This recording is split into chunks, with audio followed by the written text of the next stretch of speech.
इस पर्व की खुशबू पूरे भारत में फैल चुकी है। यूँ तो पूर्वांचल का ये प्रमुख त्योहार है, लेकिन हम देख रहे हैं कि छठ मनाने के लिए लोगों में बहुत उत्सुकता देखी जाती है, उल्लास देखा जाता है, बहुत श्रद्धा देखी जाती है। तो इस पर्व की महत्ता के बारे में आपसे पूछा जाए तो क्या कहेंगे? जी, छठ की बात आपने जहाँ बोला कि पूर्वांचल में मनाते हैं, बेसिकली ये बिहार, झारखंड, पूर्वांचल, उत्तर प्रदेश के कुछ हिस्से, नेपाल का तराई हिस्सा, इन सभी क्षेत्रों में छठ काफ़ी धूमधाम से, उल्लास से और सबसे बड़ी बात है, जो इसकी ट्रेडिशंस हैं, जो इसकी मान्यताएँ हैं, जो इसके मानक हैं, स्टैंडर्ड्स हैं, उन सब को निभाते हुए वैसे ही पुराने तरीके से ही ये निभा अभी तक चल रहा है।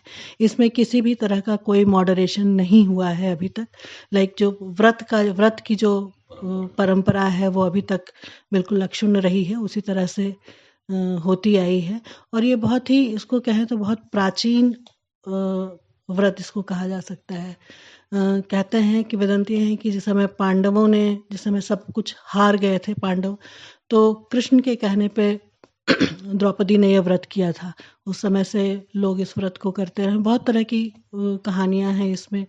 संतान के लिए करते हैं, परिवार की खुशहाली के लिए करते हैं, पति की दीर्घायु के लिए करते हैं। मतलब इसमें कुछ ऐसा नहीं है कि मुझे यह प्राप्त हो, या बेसिकली ये धीरे-धीरे करके आप डिटैच होते जाते हैं। 4-5 दिनों का यह पर्व है, जैसे कि कल से शुरुआत हो जाएगी। पहला उसको नहाए-खाए बोलते हैं, तो उसमें शुद्ध घी, अरवा चावल और लौकी और सेंधा नमक, यही उसका इंग्रेडिएंट्स होते हैं। उसमें चावल, दाल और एक कमरा पूरा खाली हो जाता है। उसमें छठ के बर्तन अलग होते हैं, उसमें वहाँ वो बना कर के एक बार ही वो प्रसाद लेते हैं, फिर वो प्रसाद बँट जाता है।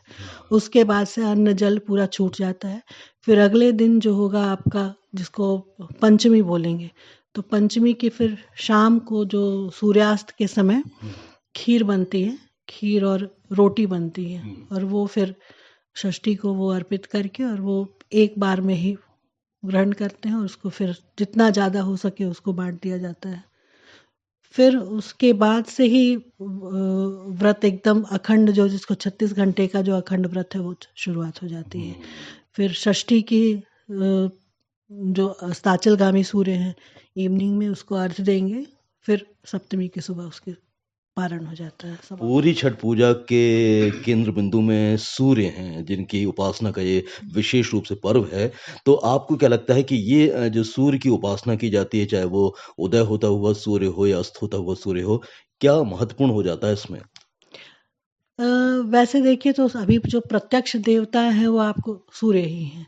तो और बड़ा साइंटिफिक, इसको जब बहुत डीप आप अध्ययन करें तो लगेगा कि बहुत ही साइंटिफिक यह व्रत है।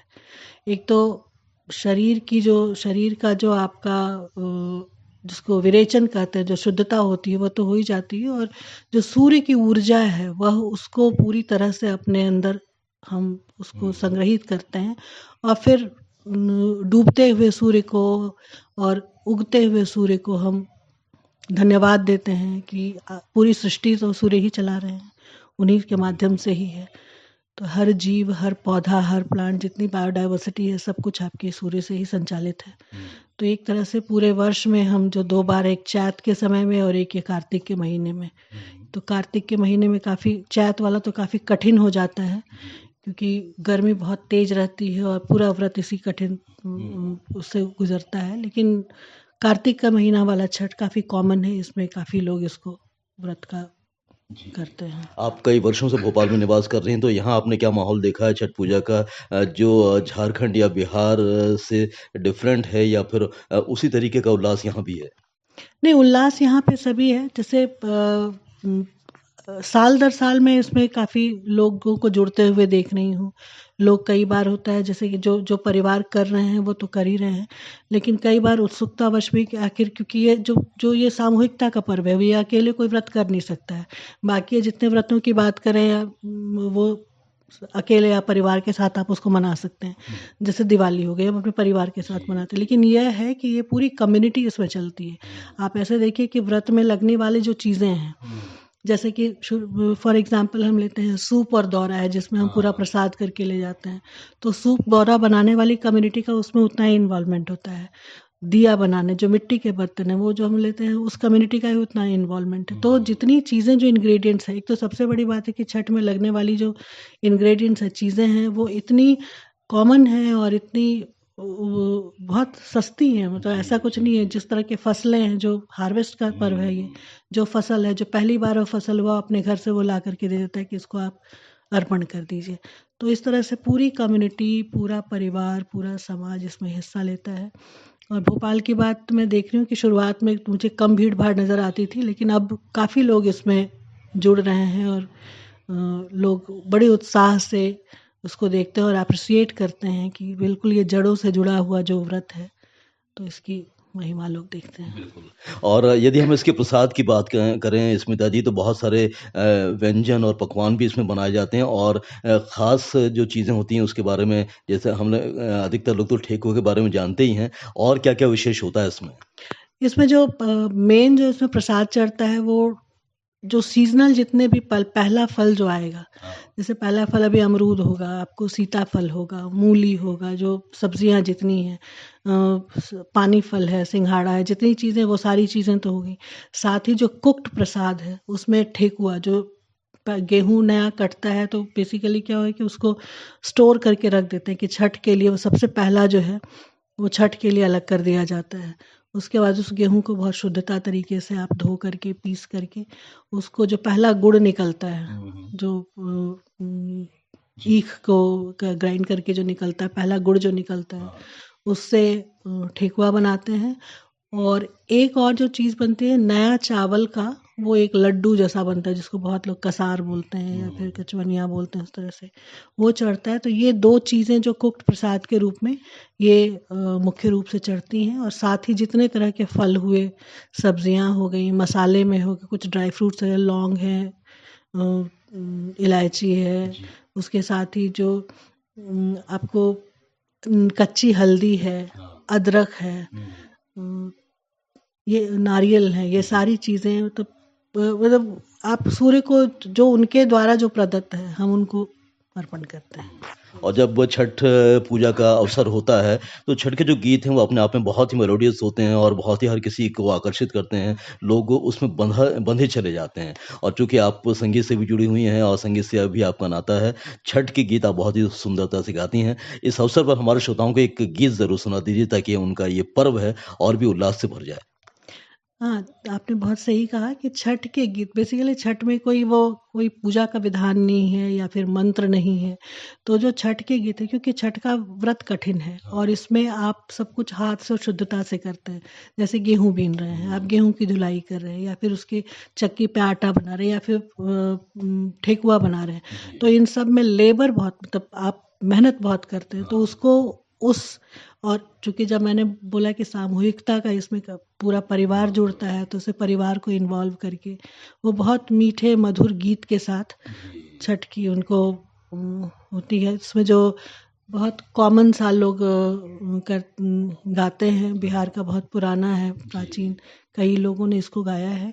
कांच ही बांस के बहंगिया, बहंगी के कर जाए, इस तरह से। तो कांच ही बांस के बहंगिया,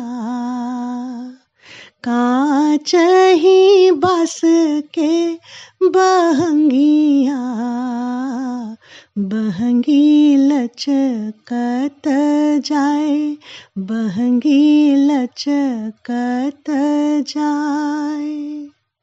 एक आध और, ये बहुत छोटा-सा हो गया, एक और मीठा-सा गीत। इसमें जो ये गीत है जो मैं अभी आपको गा रही हूँ, मेरा ही गीत है। इसमें बेसिकली इसमें जो व्रत का जो इसकी कठिनता है, उसके बारे में जो व्रत करने वाली स्त्री है वो करे। इसमें स्त्री पुरुष सभी लोग करते हैं। तो इसमें है कि आप बिना चप्पल के, आप बिना खाली पाँव आप चलते जा रहे हैं, तो व्रत की जो कठिनता है, उपवास है, पेट में अन्न का दाना नहीं है, पानी नहीं है, ऊपर से इतनी मेहनत है। तो वो व्रती जो है वही कह रही है कि चलते चलते और व्रत करते करते मेरा हलक सूख गया है, मैं किस तरह से आपका व्रत करूँ। चलत चलत मोरा गोड़वा पिराइल, चरत चलत मोरा गोड़वा पिराइल, वरत करत मोरा हलक सुखाइल। छठी माता करब रौरी सेवा, करब रौरी सेवा, सेवते सेवते मोरा निर्मल काया। हे छठी माता करब रौरी सेवा, करब रौरी सेवा, बरत करत मोरा निर्मल काया। हे छठी माता। बहुत सुंदर, बहुत सुंदर। तो इस तरीके के जो गीतों से ये पर्व और भी ख़ास हो जाता है और निश्चित रूप से एक सुखद स्मृतियाँ छोड़ जाता है हमारे पीछे।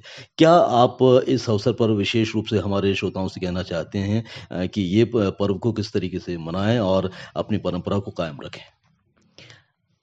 इस अभी जो सबसे ख़ास बात है कि इस व्रत में परंपराएँ अभी भी वैसी ही हैं। इसमें अभी भी जैसे किसी किसी ने बड़ा खूब कहा था कि अभी तक व्रत के सूप और दौरा प्लास्टिक के नहीं हुए हैं। तो यह इस व्रत की सबसे बड़ी ख़ासियत है कि अभी भी हमने इसमें किसी भी तरह का कोई मॉडरेशन हमने नहीं किया है। जिसको नो प्लास्टिक कह सकते हैं या फिर प्रकृति की पूजा कह सकते हैं, पर्यावरण का संरक्षण कर सकते हैं। ये सारी जो चीज़ें हैं ये इस पर्व में निहित हैं।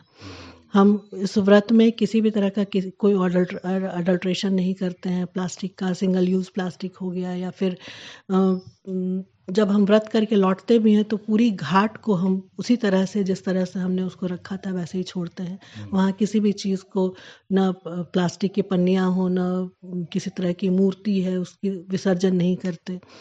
तो इस प्रकार से प्रकृति को जिस तरह से प्रकृति है जैसी है वैसे ही हम उसको वहाँ पे छोड़ करके जाते हैं। और पर्यावरण संरक्षण का तो सबसे बड़ा मूल मंत्र है, प्रकृति की पूजा है ये। सूर्य की, नदी की, जो नदी में हम पूजा करते हैं, तो सूर्य की, नदी की, पेड़ पौधों की, इन सब चीज़ों की।